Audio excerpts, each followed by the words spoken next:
Irmão, não foi por causa da vigília. E já queria fazer no dia 22. Já tinha a resposta da Procuradoria-Geral da República e da própria Polícia Federal opinando pela transferência dele domiciliar para a superintendência da PF. Então, assim, ele tinha tomado a decisão antes da minha convocação para vigília, porque é um direito constitucional de reunião pacífica, de manifestar a minha religião.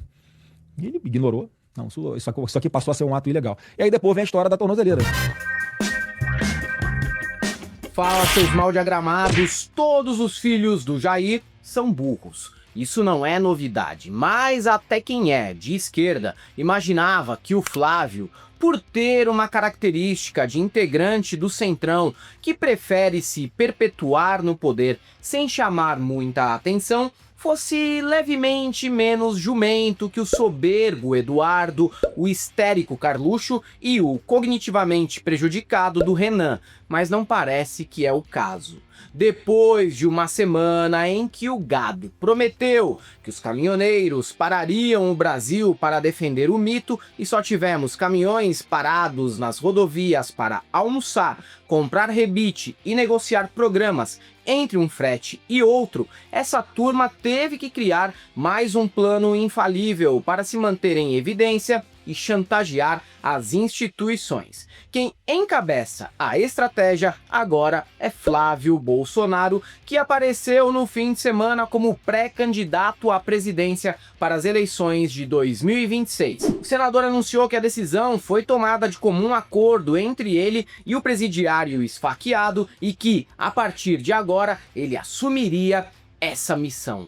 Mas, como o Tony de Paula comentou há algumas semanas, o problema dos bolsonaristas é blefar demais. Eles subestimam muito a inteligência e a memória dos próprios apoiadores, que são meio ignorantes e fanatizados mesmo. Só que até entre gente assim, chega um momento que cansa não ver nenhuma promessa se concretizar. E olha só que novidade, mais uma vez era apenas um blefe. A candidatura do rachadeiro não durou nem 72 horas e ele já apareceu com uma chantagem para desistir da disputa pelo Planalto, o que para mim sempre foi óbvio, já que sem mandato de senador, ele vai preso no dia seguinte, pois trata-se do mais bandidinho dessa família e o cara tem até mais motivos para ser enjaulado que o Jair. Apesar de ruim para ele, se isso acontecesse, pelo menos o 01 poderia ver o pai todo dia e ficar preso na mesma cela, mas não é o que Flávio deseja de verdade.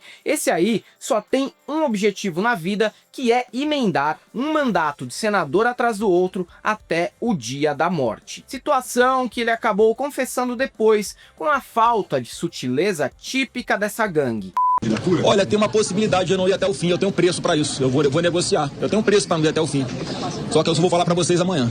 Em entrevista à Record, o senador comentou que a candidatura até pode ser retirada se oferecerem anistia ampla e irrestrita para o mito e permitirem que ele concorra à presidência no ano que vem. São pessoas, assim como o presidente Bolsonaro, que estão sem ver suas famílias, estão fora do país e que a única forma disso acontecer é se Bolsonaro estiver livre, nas urnas, caminhando junto com os seus netos, os filhos de Eduardo Bolsonaro, pelas ruas de todo o Brasil. Claro, no fim, tudo, absolutamente tudo que é plano surgido na direita tem como meta arranjar uma brecha para botar o barriga de cadela prenha na rua e na urna em 2026. Só que, lamento dizer, não vai dar certo. Podem colocar taxa em exportação, sanção, Magnitsky, travar a pauta do Congresso, sabotar medidas que partam do Executivo, que nada disso vai mudar a situação do Jair, e até a mídia estrangeira reconhece que o Brasil não se dobrou a nenhuma dessas chantagens até agora. Imagine então arregar logo pro cagão do Flávio Bolsonaro, que a essa altura tem tanta força para barganhar em Brasília quanto deputados esquecidos nos escombros, estilo delegado da Cunha, que eu sei que vocês até esqueceram que se elegeu. O ponto é que essa pataquada nem é problema para a esquerda resolver. É muito mais uma celeuma que a direita precisará dar um jeito do que qualquer outra coisa. Lula está relativamente tranquilo. A rejeição ao nome da família permanece alta. Tarcínico não decide se vai disputar a eleição e a popularidade do presidente permanece em bom patamar, apesar de todo o antipetismo e ações coordenadas para desestabilizar o Nine e compartilhamento de fake news. Já a direita enfrenta um dilema do no momento. Esse grupo político aceitou ser sequestrado pelo Bolsonaro em troca de votos e apoio popular nas eleições. Mas, ao aderir cegamente ao grupo familiar político mais indigente que já apareceu, perdeu autonomia para decidir o próprio futuro. Cada decisão precisa do apoio da família. Quem for ousadinho vira automaticamente inimigo e sofre com traição e perseguição, o que é sempre uma tática mais aplicada contra ex-amigos do que contra os inimigos declarados. E é aquilo, se a direita não tivesse tão fraca, não teria deixado isso acontecer. Só que agora se encontra nessa situação, não pode nem decidir se lança um nome mais moderado para disputar a eleição presidencial, porque sofrerá boicote do núcleo duro da direita, que vai alegar que trata-se de um candidato do sistema, um traidor, e que não votará em ninguém que não carregue esse maldito sobrenome. No fim,